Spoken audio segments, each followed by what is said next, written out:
संगीन घटना हो रही है तो उत्तर प्रदेश में हो रही है। सबसे ज्यादा सुरक्षित महिलाएं, बेटियां अगर कहीं है तो उत्तर प्रदेश में है, वो भी भारतीय जनता पार्टी की सरकार में।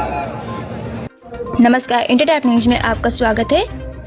2022 चुनाव से पूर्व समाजवादी पार्टी के राष्ट्रीय अध्यक्ष अखिलेश यादव ने चुनावी जनसभा पर विपक्षी पार्टियों पर निशाना तो साधा ही, इसके साथ ही उन्होंने आने वाले घोषणा पत्र को लेकर कई योजनाओं की जानकारी दी, जिसमें बिजली और समाजवादी पेंशन पर प्रमुख नजर रही। दरअसल आपको बता दें कि कन्नौज के छिबरामऊ विधानसभा क्षेत्र के अंतर्गत सराय प्रयाग में स्वर्गीय कप्तान सिंह यादव की प्रतिमा का अनावरण करने के लिए सपा सुप्रीमो अखिलेश यादव पहुंचे थे।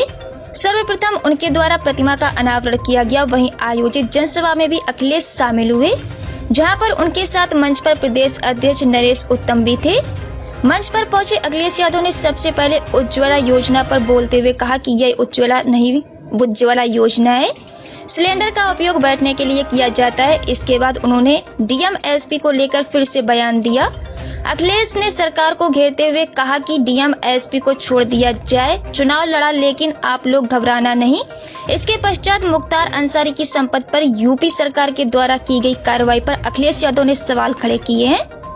उन्होंने कहा कि लोगों के घर पर बुलडोजर चलाओगे, याद रखना उसमें स्टीयरिंग होती है, अभी इधर चलाकर उधर चलेगा, नक्शा किसी के भी पास नहीं है, मुख्यमंत्री आवास का भी नहीं है। इसके पश्चात अखिलेश यादव के द्वारा आगामी विधानसभा चुनाव में जारी करने वाले घोषणा पत्र को लेकर समाजवादी सरकार आएगी तो किसानों और नौजवानों की बिजली सस्ती करने का काम करेगी।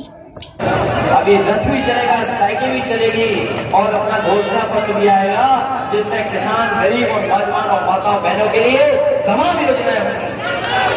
हमारी बहनें क्या भूल सकती है, माताएं बहनें की समाजवादी पेंशन मिलती थी।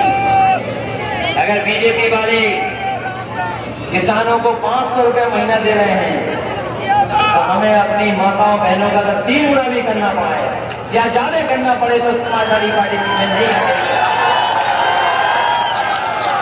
जब 500 रुपए वो दे सकते हैं तो हम अपनी माता बहनों को भी ज्यादा दे सकते हैं। और कितना देंगे वो घोषणा पत्र में होगा, लेकिन समाजवादी पार्टी चाहती है किसान आगे तरक्की खुशहाली करे, हमारा नौजवान आगे बढ़े और इसके साथ साथ उत्तर प्रदेश में कारोबार और रोजगार के इंतजाम हो। यही समाजवादी पार्टी का मानना है कि जब तक हमारे मुख्यमंत्री जी नाम ही नहीं ले सकते हैं, तो हम मान जाएंगे, इसीलिए दूसरे नाम लेते हैं। ये नहीं बोल सकते 3x660 super critical thermal plant नहीं मुंह से बोल सकते, इसलिए बिजली का कारखाना नहीं लगाया इन्होंने, इसीलिए बिजली महंगी की है। समाजवादी सरकार आएगी तो किसानों की और हमारे नौजवानों की, गरीबों की बिजली को सस्ता करने का काम हो सकता है। करना पड़े तो वो इंतजाम समाजवादी लोग कर करके दिखाएंगे।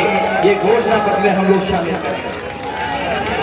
बताओ, बिजली महंगी कर दी, डीजल महंगा, पेट्रोल महंगा, ब्लॉक प्रमुख का चुनाव था, जिला पंचायत का चुनाव था।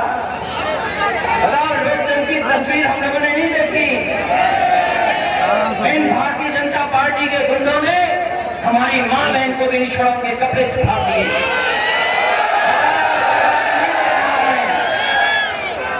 भारतीय जनता पार्टी के गुंडों ने न जाने कितनी लोगों के पर्चे छीन लिए, पैसा चलाया, डीएम एसपी को छोड़ दिया कि जाओ चुनाव लड़ाओगे। बताओ, अगर डीएम एसपी विधानसभा लोकसभा चुनाव लड़ाएंगे तो बताओ आपकी जिम्मेदारी क्या है? क्या आप लोग घबरा जाओगे? अभी ब्लॉक प्रमुख, जिला पंचायत का चुनाव पुलिस ने लूटा, डीएम ने लूटा। बताओ, लूटा कि नहीं लूटा? लोगों के घर पे बुलडोजर चलाओगे, याद रखना बुलडोजर में स्टीयरिंग होती है। अभी बुलडोजर गलत चल रहा है,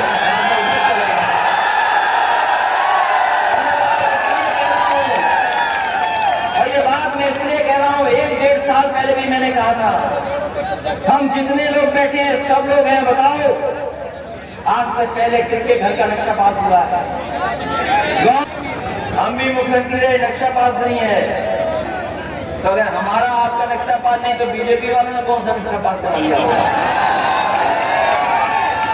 वो छोड़ो, हमारा आपका उत्तर प्रदेश के किसी राजा के अपने महल के कागज नहीं उसके पास। जितने राजा महाराजा हैं कागज नहीं उनके पास, उन्होंने महल के नक्शे भी नहीं पास किए। वो भूल जाओ, मुख्यमंत्री आवास का भी नक्शा पास नहीं है। मुख्यमंत्री आवास किस समय बना होगा? जब नगर निगम नहीं होगी, डेवलपमेंट अथॉरिटी नहीं रही होगी, तब का नक्शा पास है। गठबंधन करेगी किसी प्रकार से, किसी अन्य पार्टी के साथ कोई वार्ता चल रही है? उससे गठबंधन पार्टी करेगी। क्षेत्रीय दल छोटे दलों के साथ गठबंधन पार्टी करेगी। शिवपाल जी के साथ होगा क्या? शिवपाल जी के साथ कब तक गठबंधन हो रही है? शिवपाल जी के साथ 3 सालों में भैया 2 मिनट बैठ जाइए, भैया बैठ जाइए। की हत्या हुई, 2 मिनट। ये 22 नहीं 40 के लगभग साधु संत जिनकी हत्या हुई है। अगर मुख्यमंत्री खुद साधु संत हैं, योगी हैं, अगर इनकी सरकार में इतने बड़े पैमाने पे साधु संतों की हत्या हो रही तो आप कल्पना करो कानून व्यवस्था क्या है। बिजली फ्री करेंगे सरकार आने में। कोरोना को जो अवस्था है उसके मुद्दे को लेकर आप चुनाव में मैदान में आ रहे हैं। लगातार ये सवाल है, किसानों की आय दोगुनी हुई कि नहीं हुई, नौजवानों को नौकरी रोजगार मिला कि नहीं मिला, व्यापार आया कि नहीं आया। बताइए, व्यापार के नाम पर अमेरिका की झूठी फैक्ट्री ले आए अपने एडवर्टाइजमेंट में। सर, नेताजी का ये संसदीय क्षेत्र है, नेताजी का ये कर्म भूमि रही है। यहाँ पर आलू किसानों की स्थिति बड़ा खराब है, आलू फेंकने की कगार पर है। समाजवादी सरकार बनाओ, किसानों को सुविधा मिलेगी तभी खुशहाली आएगी। बिजली फ्री करेंगे। अरे हाथ हटाओ यार।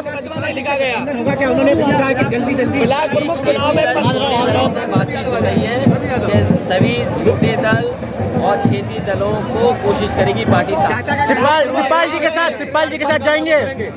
लोक सेवा आयोग में त्रि आरक्षण भर्ती में ओबीसी का ये आरक्षण के महत्वपूर्ण सवाल हैं, इनको ऐसे नहीं निपटाया जा सकता। शिवपाल जी के साथ लेकिन सवाल ये है कि जो बड़ी बड़ी कंपनियां हैं, अगर वही खत्म हो जाएगी, सरकारी खत्म होगी तो आरक्षण कहाँ बचेगा?